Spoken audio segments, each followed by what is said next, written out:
Assalamualaikum warahmatullahi wabarakatuh. Kisah Ashabul Kahfi dan 7 pemuda yang terkenal dengan keteguhan imannya.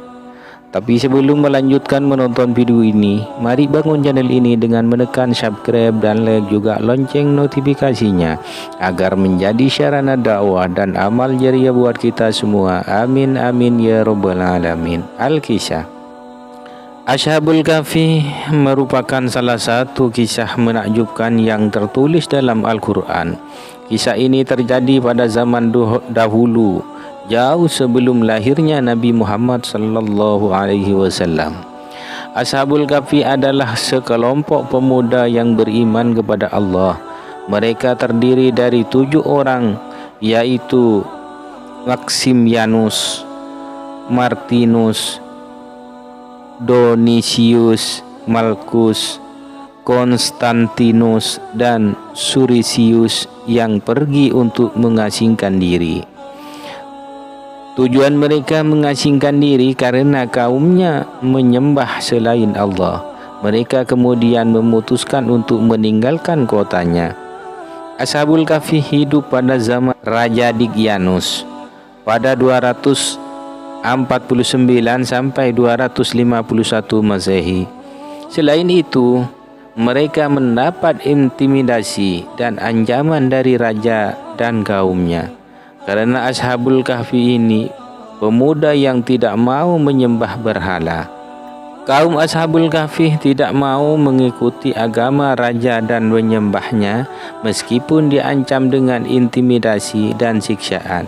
Saat itu mereka masih mau bertahan, namun lama-kelamaan penyiksaan menjadi meningkat. Mereka pun terpaksa harus meninggalkan kaum mereka. Di tengah perjalanan mereka bertemu dengan seorang pengembala, Yamliku Yohanes, beserta anjingnya Kitmir. Kemudian para pemuda ini memutuskan untuk tinggal di suatu tempat yang jauh dari pemukiman dulu. Mereka ditemukan tempat asing dan jauh dari kota di sebuah gunung yang terdapat gua di dalamnya.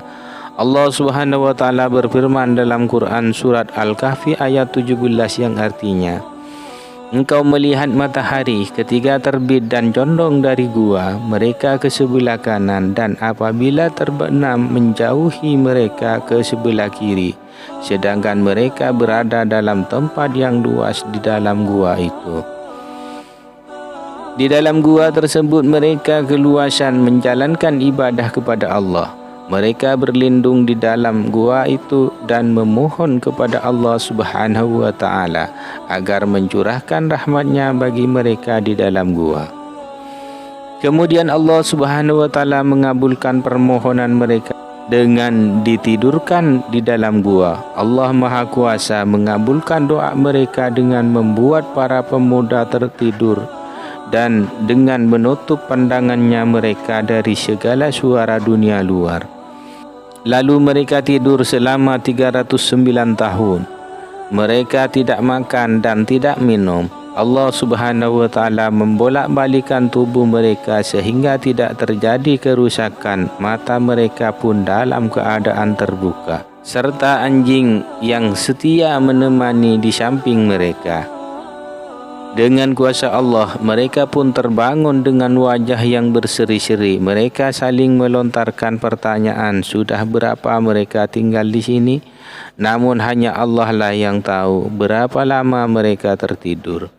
Hingga mereka pun keluar dari gua untuk mencari makanan yang halal. Saat keluar, negeri yang mereka tinggal telah mengalami berbagai perubahan.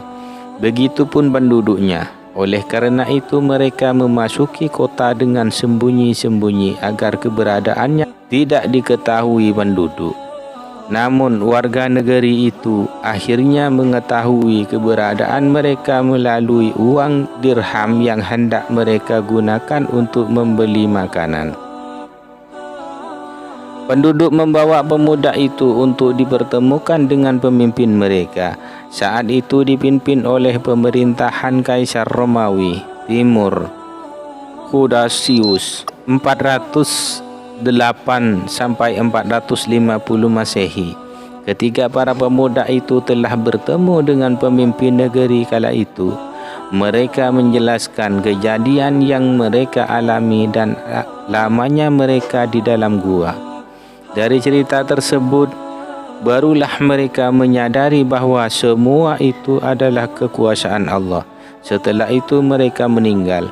Demikian kisah Ashabul Kahfi yang merupakan salah satu kisah populer dalam agama Islam. Semoga dengan kisah ini bisa memetik atau bisa mengambil dari kisah-kisah ini. Semoga dalam lindungan Allah Subhanahu wa taala. Amin amin ya rabbal alamin.